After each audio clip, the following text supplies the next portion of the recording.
Civil ইঞ্জিনিয়ারদের জন্য Excel জানাটা খুবই গুরুত্বপূর্ণ, বিশেষ করে যারা স্ট্রাকচারাল ইঞ্জিনিয়ারিং পোস্টে জব করেন অথবা ম্যানেজারিয়াল পোস্টে জব করেন।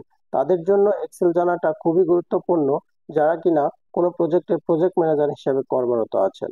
একটা প্রজেক্টের সমস্ত হিসাব নিকাশ আপনাকে এক্সেল শিটেই করতে হবে, কারণ একটা প্রজেক্টের বিভিন্ন রকমের ম্যাটেরিয়ালস ব্যবহার করতে হয়। সাইটে কতটুকু ম্যাটেরিয়ালস কনজাম্পশন হয়েছে, কতটুকু ম্যাটেরিয়াল স্টক রয়েছে, তার সঠিক হিসাব আপনাকে বের করে প্রতিদিন রিপোর্ট করতে হবে। তাই আজকে আমি এক্সেলের বেশ কিছু গুরুত্বপূর্ণ ফাংশন নিয়ে আলোচনা করব। আসসালামু আলাইকুম বন্ধুরা, কেমন আছেন সবাই? আশা করি আপনারা সবাই ভালো আছেন। আমি আল্লাহর রহমতে ভালো আছি। আজকে আমি যে কমান্ডটি নিয়ে আলোচনা করব সেটা হচ্ছে একটা পেজ থেকে আরেকটা পেজে কিভাবে লিংক আপ করতে পারি। এখানে একটা শীট রয়েছে, এই শীটে হচ্ছে সামারি শীট। সামারি শীটে আমি মেজারমেন্ট শীট থেকে ডাটাটি লিংক আপ করব। তো এই যে টোটাল কোয়ান্টিটি এই সেলে আমি অন্য একটা পেজ থেকে একটা ডাটা লিংক আপ করব।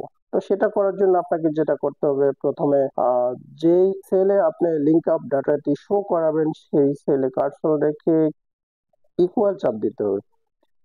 চাপ দেওয়ার পরে আপনার যে কাজটি করতে হবে সেটা হচ্ছে যে যেই শীট থেকে আপনি ডাটাটি নিয়ে আসবেন সেই শীটে যাইতে হবে। তাহলে আমার মেজারমেন্ট শীটে যাব, এই যে মেজারমেন্ট শীটে গেলাম, যেই ডাটাকে আপনি লিংক আপ করবেন সেই ডাটা মাউস দিয়ে ক্লিক করে কিবোর্ডে এন্টার মারতে হবে। এই যে দেখেন লিংক আপ চলে আসলো।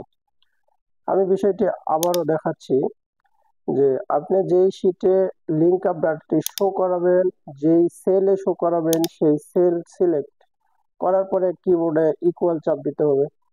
এখন আপনি যেই শীট থেকে লিংক আপ ডাটাটি নিয়ে আসবেন সেই শীটে আপনাকে যাইতে হবে।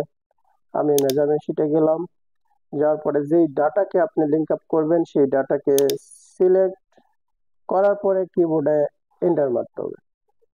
এভাবে আমরা বিভিন্ন পেজ থেকে ডাটা লিংক আপ করতে পারি। আরেকটি বিষয় আমি দেখাবো আজকে, সেটা হচ্ছে যে কিভাবে আমরা কোনো একটি পেজকে হাইড করতে পারি, আনহাইড করতে পারি। ধরেন আমি এই যে সামারি ক্লিয়ারিং গ্রাবিং যে পেজটা রয়েছে এটাকে আমি হাইড করব।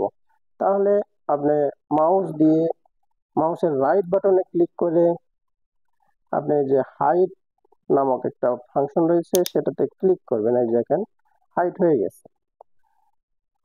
আপনি যদি ওই শীটকে আবার শো করতে চান তাহলে আনহাইড করতে হবে।